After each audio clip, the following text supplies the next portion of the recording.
Well, hi, and thanks for joining me in my shop. I'm continuing to work on the transformer replacement. There's the new power transformer here, which has not gone well at all. In fact, it really almost looks like there's a short inside the brand new transformer, which I highly doubt. It's far more likely it's something I did. So let's carry on here and see what we can figure out. Okay, so I've driven myself right around the bend here, looking at every possible scenario that I can think of. In the middle of doing that, one scenario showed a short circuit between windings in the transformer. Extremely unlikely. What makes it more unlikely is that a few minutes later, after rejoicing, they tried to repeat that test, and it all was normal. So it was probably a bogus test. So in the end, I am left with absolutely no explanation for why it is that connecting the center tap to this terminal results in a short circuit on the transformer. I just have no answer for that at all. So I'm going to reconnect it all up now.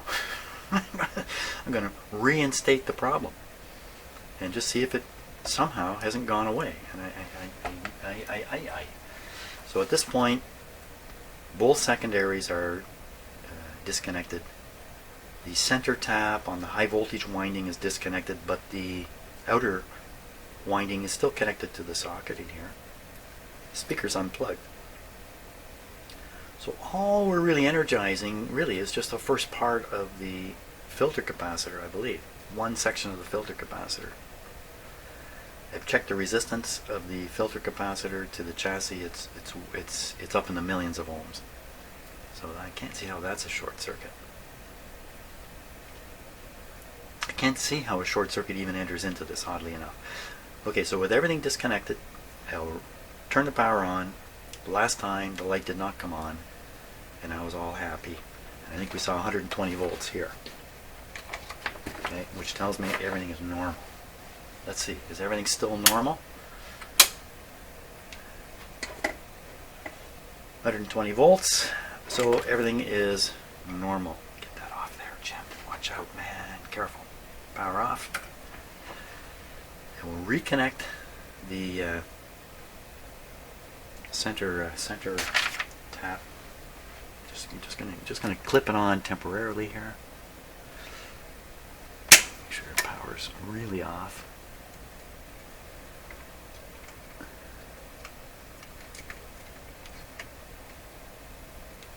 Okay, so that's crumbly connected. It should be enough for this. So now, if it does the same thing it did before, when I turn the power on, this light will come on. Here we go. Sounded like on. So connecting the center tap of the transformer to the chassis, that's what's happening there, results in a short. So you'd have to think that short has to be contained in the high voltage winding. Not contained in the winding, but contained in the circuitry related to this. So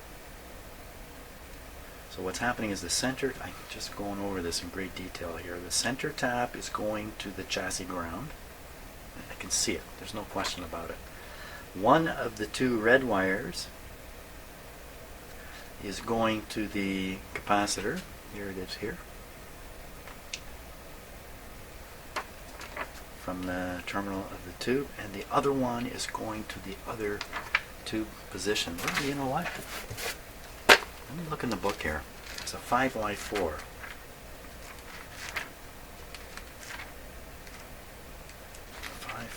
Is it a 5Y4? Come on. Look. Calm down. Calm down. Remember your numbers, Jim. 5Y2, 5Y3, 5Y4. Discontinued type. Where's the pinout of that? There it is, right there. 1 and 4 are the heaters.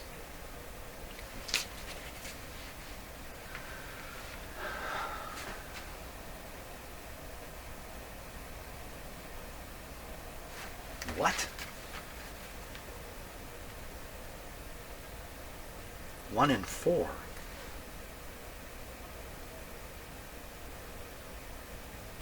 Hold on, hold on. 5Y4.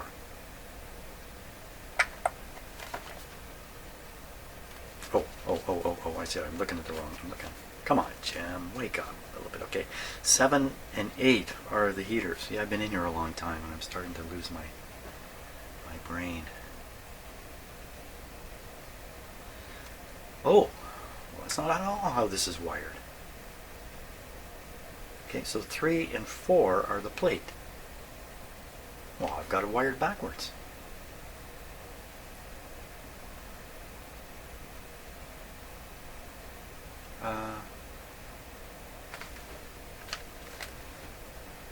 How can that be? Okay, you know what? Maybe this has got a different rectifier tube in it. Okay, let me get the schematic up on the screen here. Holy smoke.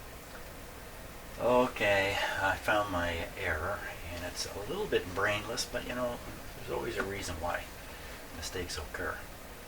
So take a look. Where's the heaters in here? Where's the H? H and H for heater. They didn't use H. See over here, you come over there. Look at H for heater, H for heater.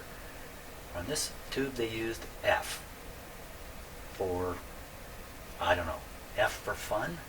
I don't know. Look what's attached to the terminal F. A red. Red.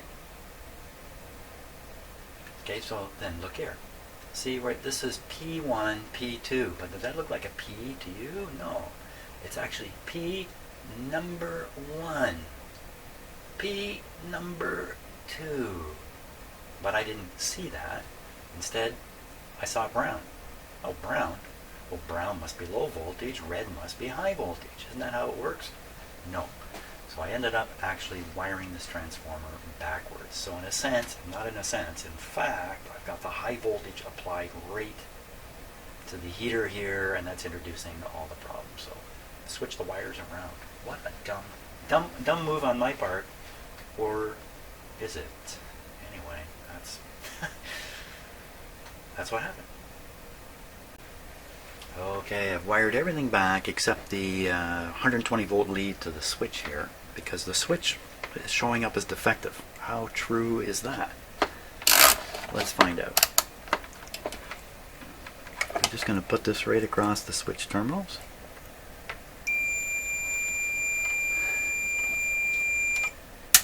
Off, on.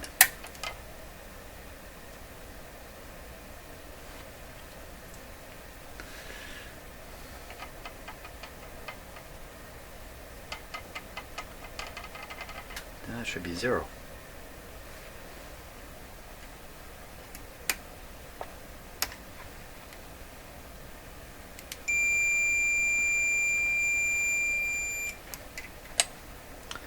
So it does look like the switch is failing in this radio.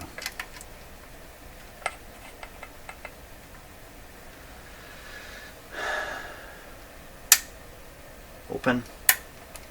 Should say 0. Look at that. Huh.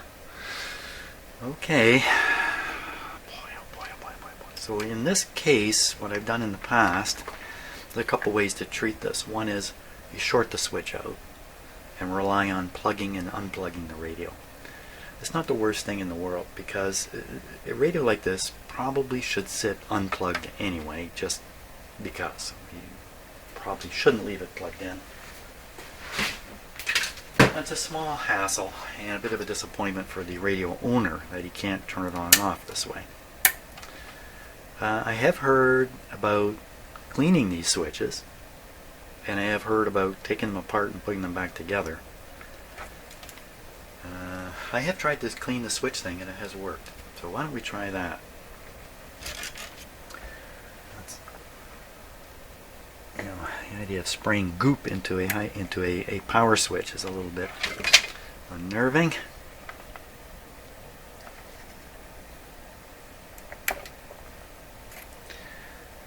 So I'm looking for an opening. There's the tiniest of spots there. Take a closer look at that.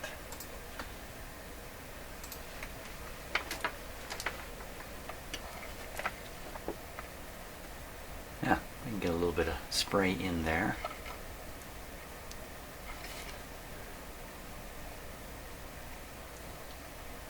See, this is kind of stuck on the back of the volume control. It's like an add-on. And you can rip that cardboard right off there, but then we just have a little bit of a more likelihood of a short occurring. So why don't I just try spraying some crap in there? We'll see what happens. Some crap. Let's see. First, we're going to try. I'm not going to try WD-40 at first. Something about putting an oily material into a switch with a power arc in it. That just doesn't sit so well with me. Okay.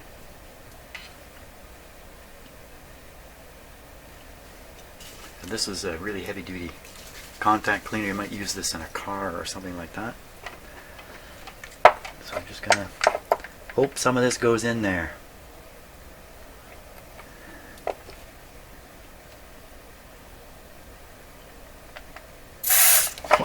Well, it went everywhere. Oh, that's the wrong thing. Switch, switch, switch.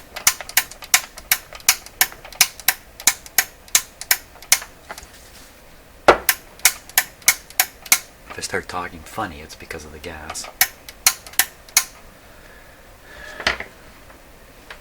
Yeah, well, what explains it the other times that I talk funny?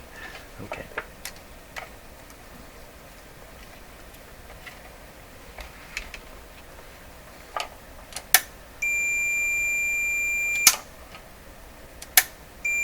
Believe it? Anybody believe that?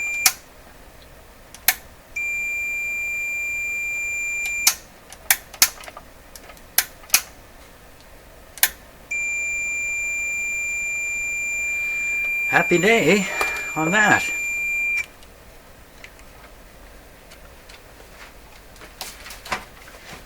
Okay, now it's kind of interesting how one problem, while you're investigating one problem, you can find other problems along the way you would never look for because you have no hint they exist.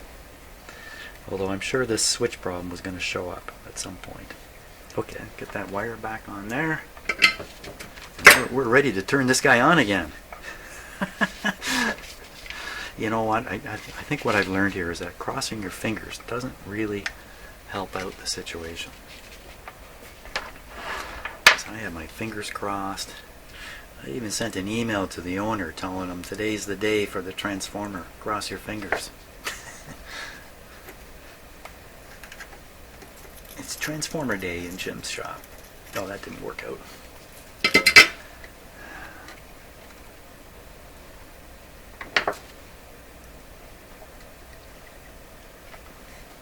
The wire splayed out just as I was shoving it through the hole.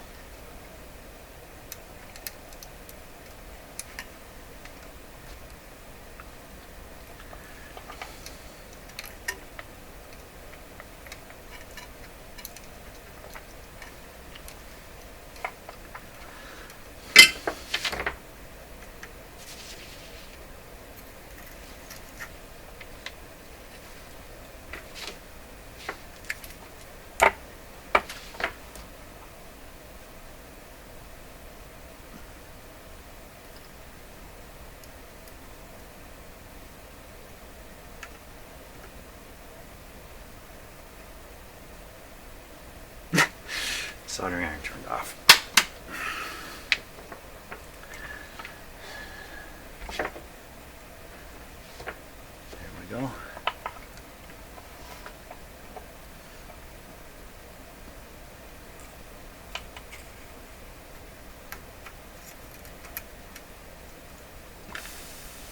Beautiful. Lovely. Okay. Let's test the wires here. Inspect them. Good. Still good. My new yellow wire position on the F. There we go. This is correct. This is all correct. Okay. Here we go. No rectifier tube in. No speaker connected. Oops. No bright lights on the dim bulbs. May your dim bulbs be dim.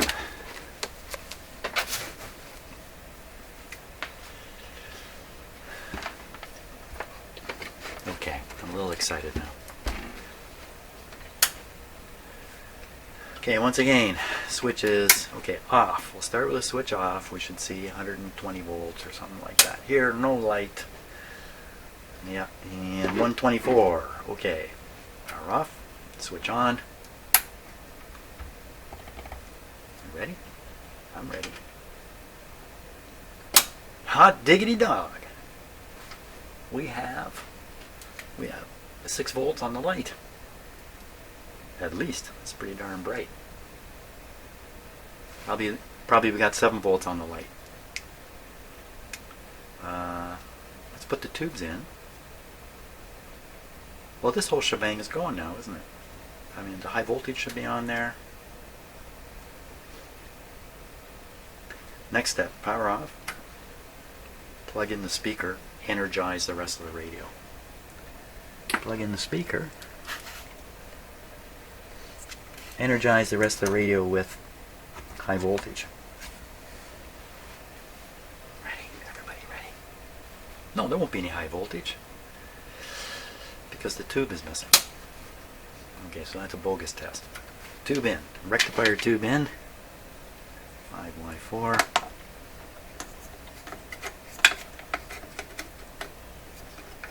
Tube in.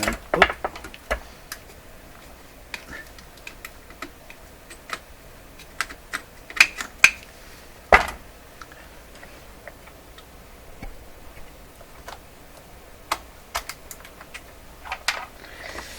Okay, rectifier in, speaker out again.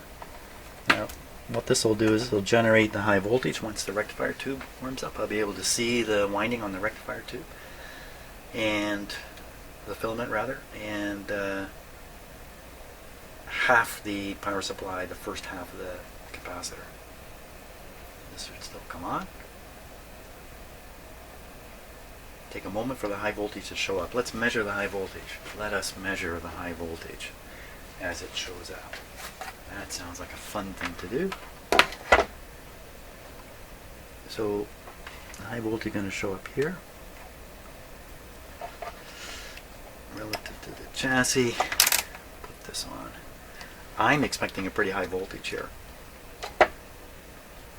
Probably, well, we're going to see. I won't even take a guess. Certainly looks like I've got these leads on backwards. Wouldn't really matter. Just stick a negative sign on my voltmeter. Let's do it like this.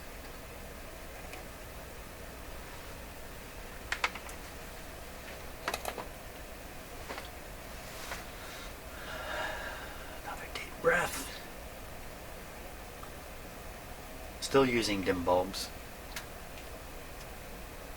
I don't expect, maybe the dim bulb might pop on a little bit. Still working with just one light. Here we go.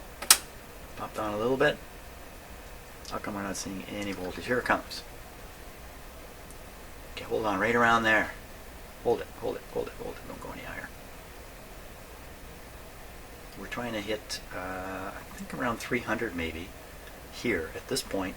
Elsewhere in the radio, when it's operating, it should be 230. But that's not bad. That's good. Thumbs up, power off. Thumbs up and power off.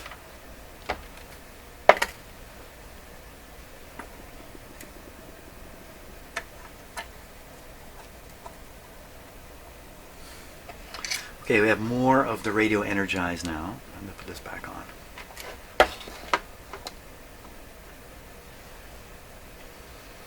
In fact, the B plus will spread now through the whole radio, even though the smaller tubes are not in. Same effect on the dim bulb. Perfect. What do we get up to voltage wise?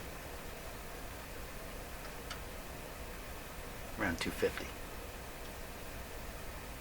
Perfect.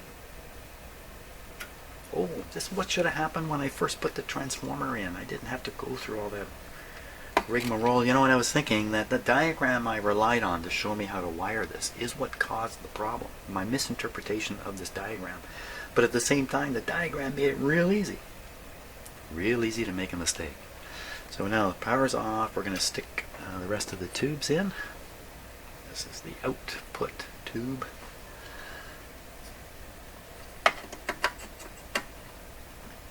And only because mistakes happen, I am going to look at a diagram. I just said looking at a diagram caused me a problem last time, but I'm going to look upon a diagram while I do this. Okay, 6, what's next here? 6SQ7. 6SQ7 is inboard right in here. This one is the 6SK7. 6SK7 is the IF tube. Goes right beside the rectifier tube. Back here among the IF transformers and whatnot, the last tube is the front end tube, and it should be up near where the antenna wires are, and sure enough, it is.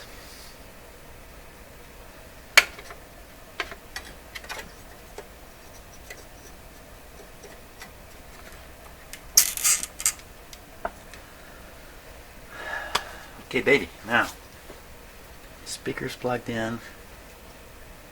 This whole thing's ready to go now. So this time when I turn it on, the volume down, we shouldn't hear anything. Incidentally, look, there's still 80 volts. This tells me that the capacitors in here are holding charge and that there isn't much of a leak out of the high voltage system. In fact, probably the discharging is occurring right inside the power supply and filter capacitors.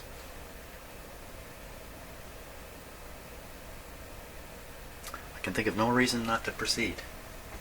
So once again, we're still on the one dim light. This time it's going to come on fairly bright, and then it's going to dull down, and then it's going to get bright again, if everything's working right. On, down, and then back up. In the meantime, we are looking at the B plus voltage. Okay, without my fingers crossed. Look at that. Totally uncrossed.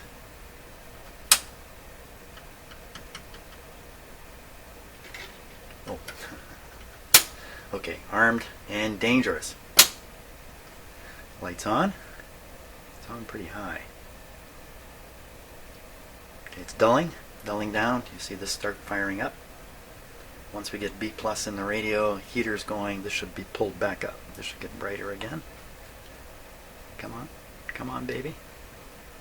B plus coming out a little low, 190 at this point, but that's because of this light. And what happens when we turn it up?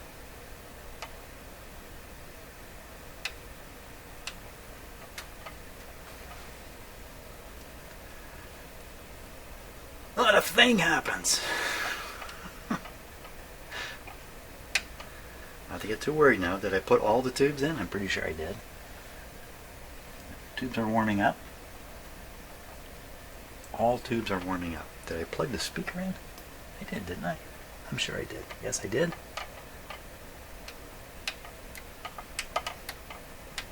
Hey, where'd the B plus voltage go? What happened?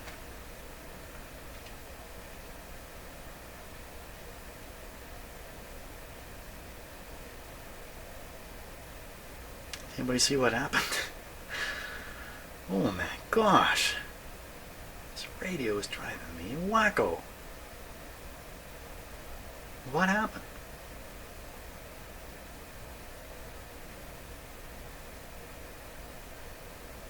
Let's give it another go.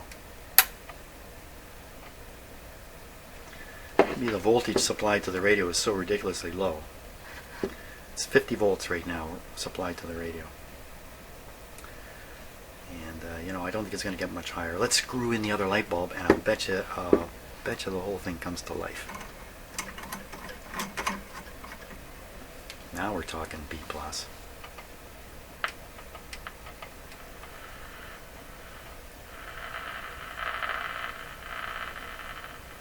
230, that's exactly where it's supposed to be. Well, maybe not where I've got it measured. It's supposed to be 230 on one of the plates of one of the tubes. Can't remember which one. But that's certainly in the ballpark. Story here is tough journey, Jim. Success at the end.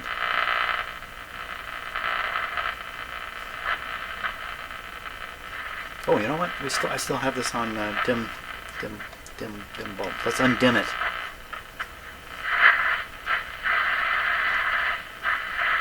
Let's undim it and watch what this goes up to.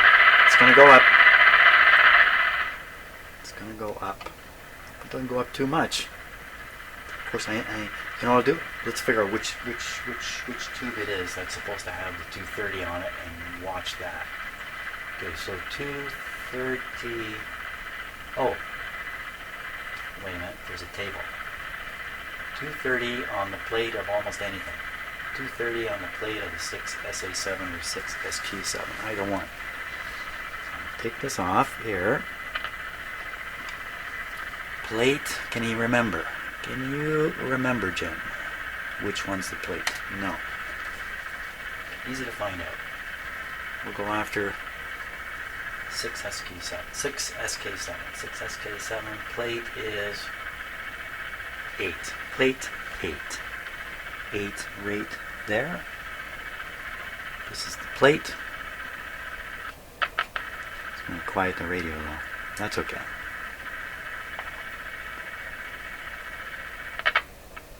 Kind of surprising that would quiet the radio. So you see the actual, don't short out, man. The actual voltage is quite low, so that's good. Now, it should go up to 230 at this point. Here we go. It's a big test. Oh, for crying out loud. Even my instruments try to build the tension in here.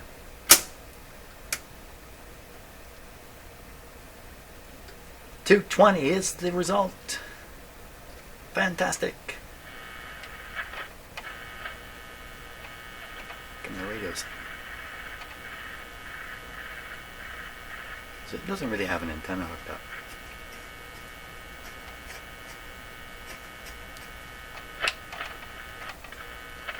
Should spray some of that cleaner right into this control too. Sounds a little different, doesn't it? So remember, we got potential problems with the plate voltage. Let's check it. Plate voltage on the 6SA7. Plate voltage on the 6SA7 should be, it's not written here. Okay, wait a minute, I can find it in the table again. 6SA7 plate, oh no, plate, it's the 6SQ7. It should have a plate voltage of 98 volts. 6SQ7. That tube's location, once again, just because I don't want to rely on my brain too much, it's right beside the output tube. Okay, so this is it here. So we want the plate voltage on the 6SA7, and the plate is 123 with a blue wire coming to it. No, not 6SA7. Jen, come on. I'm looking at two different diagrams here and it's throwing me off. 6SQ7 plate is pin number 876. 6, or the combined end of the double capacitor arrangement here. It's the same thing.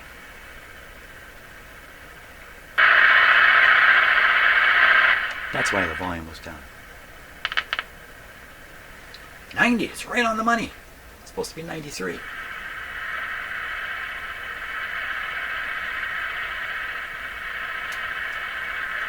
Screen voltage. Let's check the screen voltage. Screen voltages should be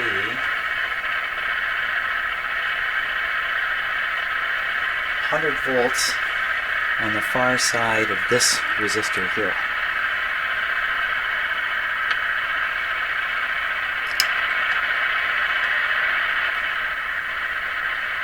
Which side's the far side? I'm not exactly sure.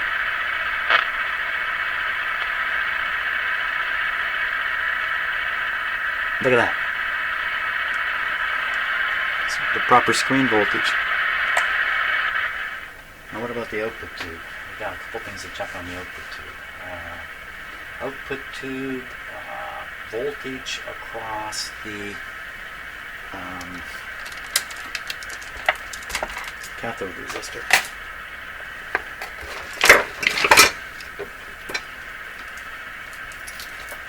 Voltage across the cathode resistor is really the tube biasing.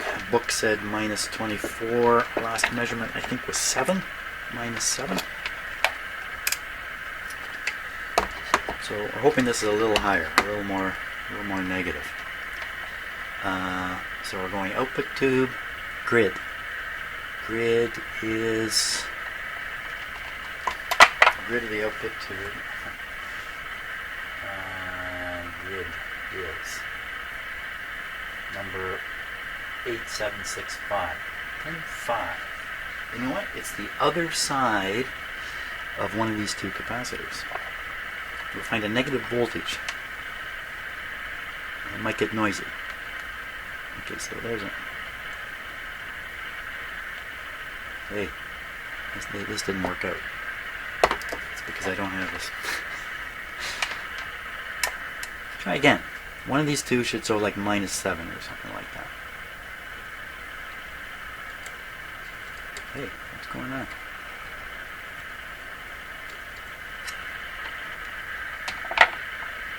Cathode resistor's right there in front of your face, Jim. Just measure across it. How can you miss this? 14. Oh, much better. That's much better. Okay, I think this radio is ready for alignment. I think that's where we're heading with this guy. Total amount of power being consumed by the radio now is just under 50 watts. Supply voltage 123. Fantastic. Wow, okay, that was quite a journey. But I made it. Thanks so much for watching this video and others as I slug it out with these radios. See you on the next video. We'll be doing the alignment.